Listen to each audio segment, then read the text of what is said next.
You know, one thing about Creed, they stayed away long enough for people to go crazy again and love them. It's almost like what Limp Bizkit is doing now.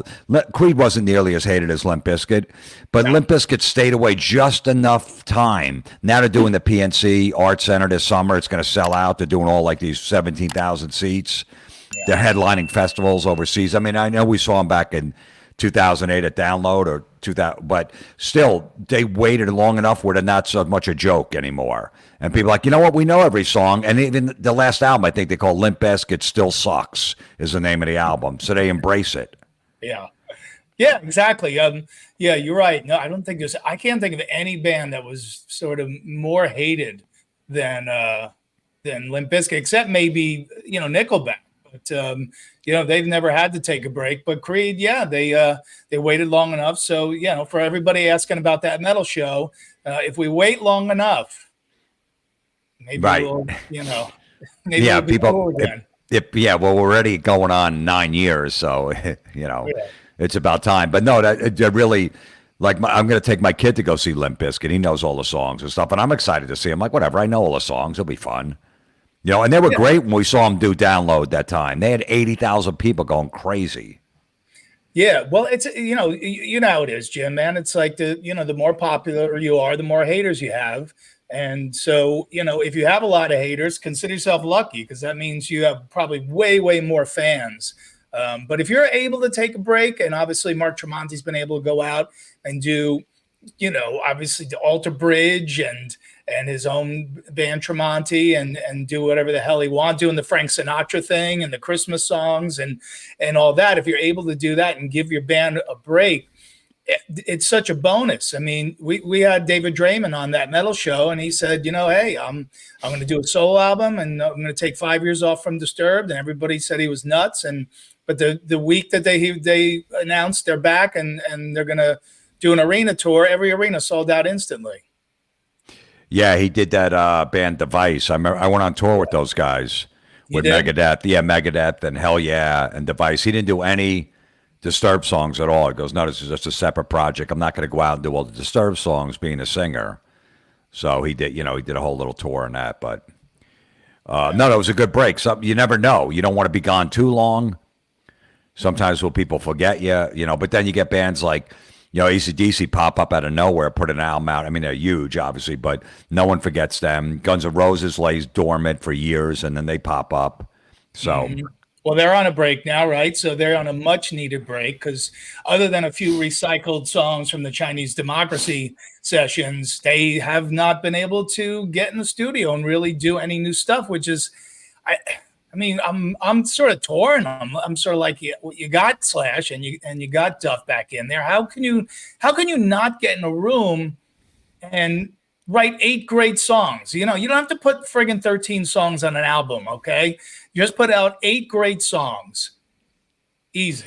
yeah, well, the rumor was with Chinese Democracy, Axel had like 3 other albums done that he didn't Yeah. release. So they're probably going back and going through those songs, and maybe Slash and Duff don't necessarily like it, and they want to start writing from scratch. And Axel's like, "Look, I already got these great songs. I'm just speculating, but that could be the thing too." And they go, "You know what? Let's just go out and play. People want to hear the old stuff." But that's what Guns N' Roses should do at this point: is put an album out, play 3 or 4 new songs, and then just play the old stuff. Make it Yeah. fresh, like Sabbath did on their last tour. A lot of these bands, AC/DC will do 3 or 4 new songs. Do it like that. Yeah, because I mean, the songs that Guns put out, I didn't think any of them were, anything special, But I get it. You want to be able to say, yeah, there's a new song in the set. We're going to switch things up a little bit, but they really need a new product to put out there. How much time off can they take? Nobody's getting younger in that band. So, and like Bon Jovi too, man. Like Bon Jovi, John's saying like, hey, this album, we did it. It's done. We're happy with it. And we'd love to tour 40th anniversary of the first album. But if I can't do it great, I'm not going to do it. Obviously for most bands, if their tour isn't booked by this time of year, they're not going to be able to tour this year. But a band like Bon Jovi could go on sale tomorrow for stadium shows starting in a few months and be able to sell them, because their fan base is so huge. But he's having still a problem with his voice, right? He said it's still not there. He wants to make sure it's there before he goes out on tour. That's the deal, right? Yeah, exactly. So, again, especially playing those huge arenas, man, you got to have full power. Yeah.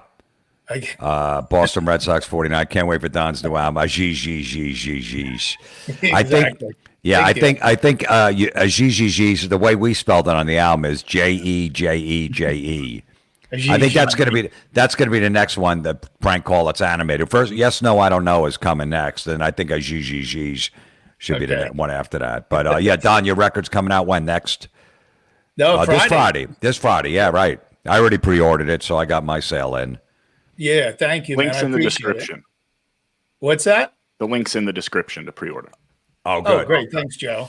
Yeah, great. I'm excited, man. I've been up friggin' early every day this week doing press and getting the word out. So, yeah, hopefully we got a first week good sales. And the next time we're on here, Jim, which we haven't worked it out yet, but I'll be able to announce the vinyl, which I'm so super excited about because there's going to be two color variants. And Eddie Trunk's going to have to buy both of them because he loves vinyl so much. He's going to, because it was at McSorley's old ale house where I recorded this album, they only serve their beer. McSorley's light ale and dark ale. That's all. There's no wine. There's no booze. There's no goofy crap beers. There's no Beyonce summer shanty. No. No friggin' White Claws. None of that nonsense. Right. So what I'm going to do is there's going to be two versions of the vinyl: light ale color vinyl and dark ale vinyl color. So, Oh, that's for the cool. hardcore collectors, you got to get both of them. No, that's great. Like You had another album out on vinyl, didn't you? Yeah, my last stand-up? one, Right. Denim and Laughter. Yeah. Yeah, So- I've never done vinyl before. I should just at least do one on vinyl. Yeah, you got it. Just to, you put it up on the wall just to say, hey, I put out a record, an actual Yeah. record. Right now, I'm talking to anybody who wants to talk to me. I'm putting the word out there, but I have there's no count. I can't figure out, if this is making an impression with anybody. You know what I mean? Like no one's posting photos of them hitting, download at the iTunes store or whatever on their Apple Music. So, it'll be a surprise on Friday when I get up, if we did anything at all. But the CDs I have right here, which is good, and I'll have those at all my live shows, and then eventually the vinyl. So physical product still rules. Yeah, that's what I always do with bands. Like, I'll buy their album even though I got iTunes for $10 a month. I can listen to anything. If I like the band, I'll support and I'll buy the record for $9.99. It's $10 out of my pocket. It's not a big deal. Absolutely. And they get credit for the actual album sale. So I do that I just did it with Ace Frehley's the record. I'm going to do it with Accept. What? The record. Put Accept. that back on the phone. I did it with Accept. I just did it with the Blackberry Smoke record. So I always just to support to get them that sale. So I did it with yours too. So. Oh, cool. Thank you, man. I appreciate it. And you and I are lucky, man. We get to go to pretty much any show we want to for free. But it's always about like making a beeline the minute you walk into the merch stand and buying merch from the bands, because that's at least, that's going directly into their pockets. And a lot of bands, they bring their vinyl on the road. So I'm always like, yeah, I always go up and go, I don't want it now because I don't want it to break while I'm watching the show, but set aside a vinyl for me, or multiple vinyls, and I'll come back and I'll buy them because, that's, you gotta support, man. Yeah, well, it depends on what venues are taking a cut too. Not all of that money goes to them. Yeah, that's true too. Yeah, well, at least whatever percentage of it is going into their pocket. But yeah, it's brutal, man. These venues taking a piece. And when I was in England, they have a thing called a VAT tax. This is extra tax. I forget what it's VAT tax. I forget what it stands for. But so when I was out with Phil Campbell and Michael Monroe and Black Star Riders, some of the venues, they had to use their person to sell. Right. So they had to pay for that. They still had to pay their merch person who's on the tour for that night, even though they weren't working at all. Then they had to pay the venue cost and then this VAT tax. So they were literally making like, they were pocketing like maybe 50%. Yeah, I think it's something around there. I think it's, some of the bigger venues will take 30% of the t-shirt sales, whatever you sell them for. Yeah, and I think and England has like I think it's a 20% tax on top of that. Yeah. They have to pay the government. So that's 50% right off the top. Right. Then plus you have to, so if there's a $40 t-shirt, they're making 20 Yeah. on a $40 shirt, and it costs them probably $7 or $8 to make the shirt. So now they're down to 12. And then they have to pay the merchandise person that they took on the road. Who knows what that? So that's about $7 or $8 a day at least, I think. So you're making like $4 on a shirt. I love these bands though. What they'll do, these little bands, they'll go, well, fuck that. We're selling our stuff at the bus. Go come around the back of the tour bus. We'll sell it right there and fucking cut the middleman out. I love that.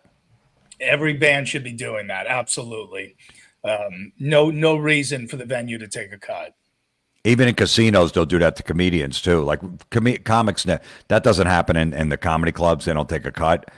But if you do a casino, they'll say, no, we got to take a 20 or 30% cut. So they count everything in. We need to count your stuff in. So I count it in, but then I bring my little bag and I have it underneath the table as I'm selling. And then as I'm selling, because I'd say there's 10 books I have. So I go, okay, I counted 10 books. If someone buys a book, I just refresh it from the bag down below and put it up top. Yeah, I only sold 2 books. I sold 1 shirt. Meanwhile, I sold like 40 things. Fuck them. Yeah. You didn't write that book. You didn't. I lugged that fucking merchandise from New Jersey. Almost broke my shoulder, shoving it in a fucking bag, and lugging it through 3 different airports. You're not getting a cut. Sorry. Yeah. Remember we used to do that when we opened for Dice? Like we play, like 1,500 people in the crowd, and they go, if you're going to sell stuff, we take a cut. Nah, we're going to sell anything. And then we would just grab a chair and like just stand right at the exit and just put the stuff on the chair. And as people went out, we'd just like sell them as quickly as they could. And they'd come around and be like, oh, do you guys sell? No, we're just giving away a few free copies to our friends. Don't worry about it. It's beautiful. Emailed me like $700.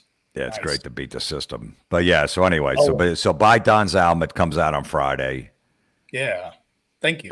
No Sleep Till McSorley's, which is the No Sleep Till Hammersmith cover with me photoshopped in. I'm actually aggravated myself that I did that. For me, I'm not even in. Don't even belong in that company with Lemmy and Fast Eddie Clark and Filthy. But thanks to the Motorhead family for letting me use the font and the artwork and the back artwork too, man. I just replaced, the Motorhead photos with my own there. So that's great. That's so great. cool. And Todd Singerman, man, what a great dude, man. Yeah. And of course, every interview I do, I'm talking about Motorhead the whole time. So that was Motorhead's only #1 album in England. Yeah. After Ace of Spades, they really hit their stride over there. And people really got into them. You had Bomber and Overkill, but Ace of Spades was the album. And then this came out like 6 months after Ace of Spades, went right to #1. They never had a #1 album after that. Yeah, and that's back when live albums, were popular. Now they're throwaways. Yeah. Steven says, Jim, I can't wait to see you Saturday night at I'm opening for the Rods. I got a couple vinyls for you, like I did for Don at the Lita Ford show. Okay, cool. Yeah, I'm opening for the Rods in Ithaca, New York, Saturday night. Lake Watch Inn this Saturday night. I'm excited. Oh, that's cool, man. Yeah, their new album's good, man. So and Steven's a great metalhead, great fan. So absolutely, yeah, cool. Good to see your name up there, Steven. All right, cool, man. So yeah, we'll talk after the show, but definitely, yeah, I'm excited. I can't wait to see those guys. We saw them years ago when they did that Hurricane Sandy benefit in New Jersey. The Rods played with Raven and Twisted Sister, TT Quick, yeah. Yep. Speaking of Twisted Sister, yeah. Yep, I'm gonna be 2 for 2 here, or 3 for 3 pretty soon here. D. Snyder recently came out. He said, the offers we're getting are so ridiculous that we might get back together, that we might have to do a reunion because the offers are so big. He's like, we already talked on the phone about getting personal trainers for everyone to get in shape, so it's coming. It's definitely coming because he said we're close. So that's all these promoters have to hear is like, okay, what's the number?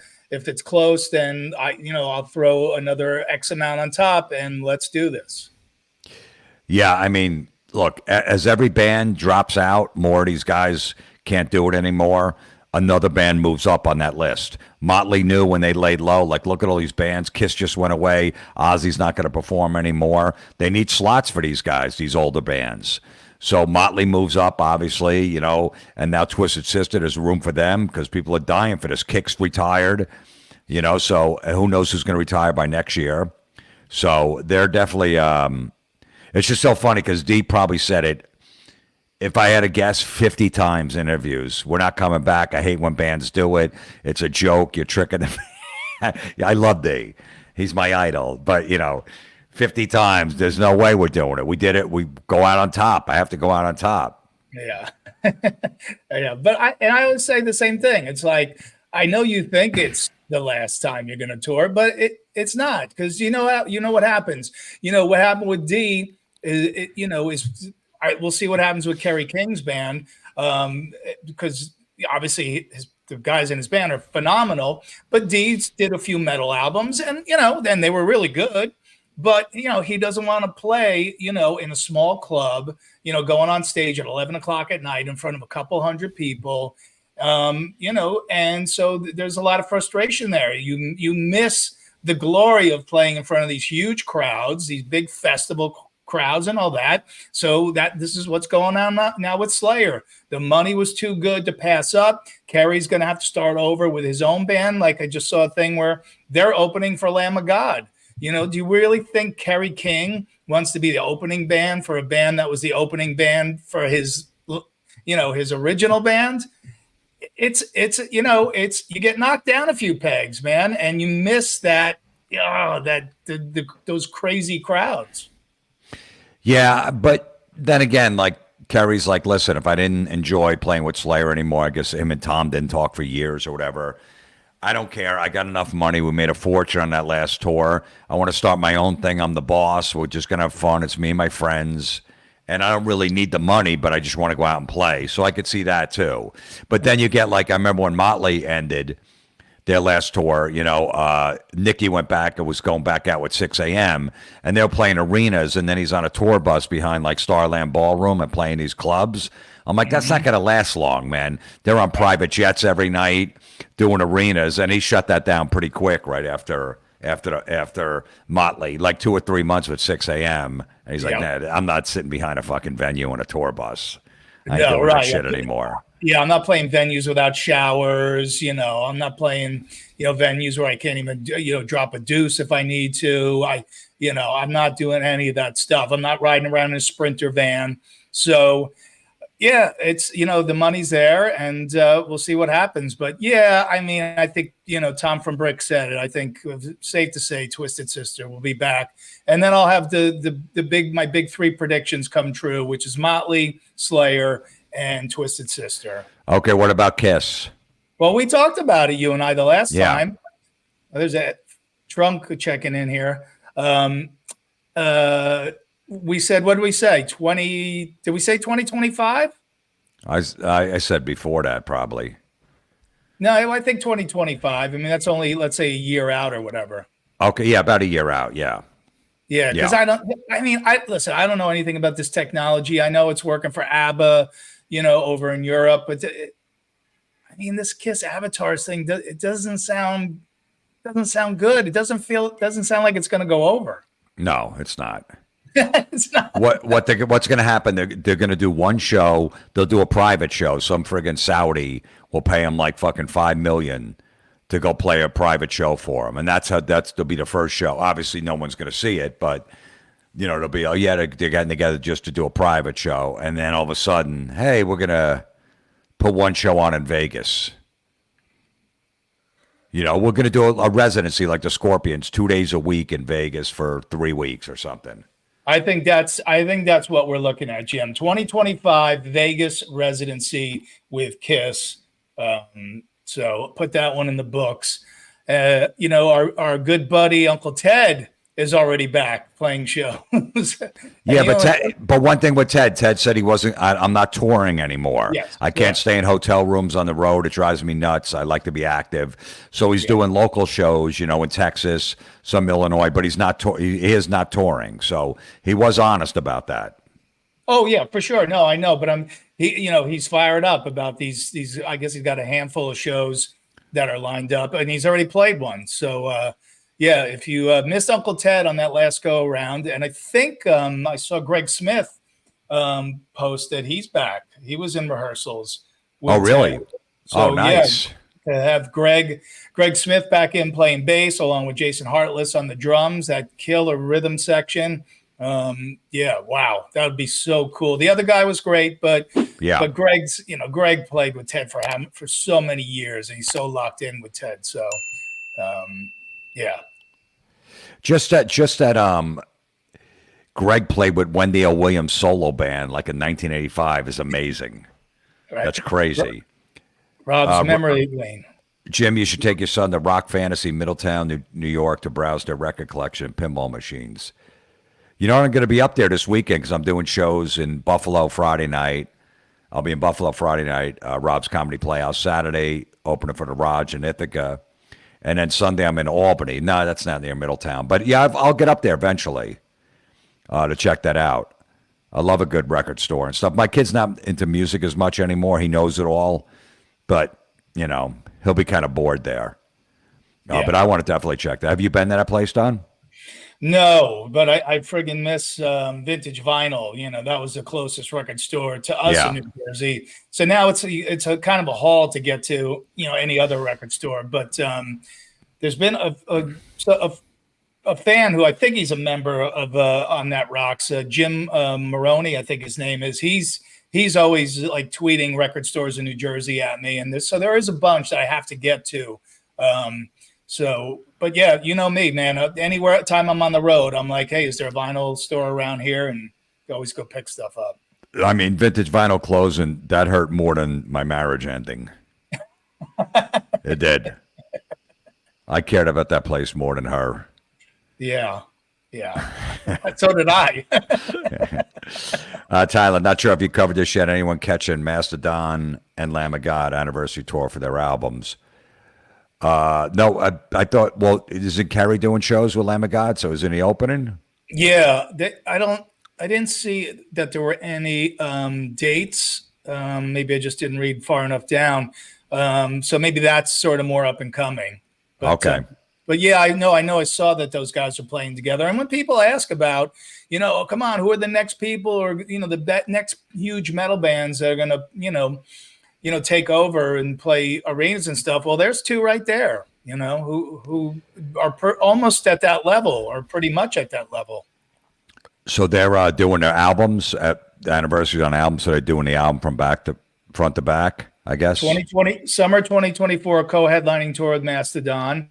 Oh, and so yeah, that's the tour, Jim. Support on the track will come from Slayer guitarist Kerry King's new solo group. So wow, okay. That's a great bill, So are they doing albums, like specific albums, Mastodon and Lamb of God? I'm looking here. The Lamb of God, Mastodon, Ashes. Yeah, Mastodon. Yeah, and I'm not familiar. Okay, yeah, they are. So I was just talking about earlier today. The Scorpions are doing a residency in Vegas for the Love at First Sting record, which turned 40 years. Yeah.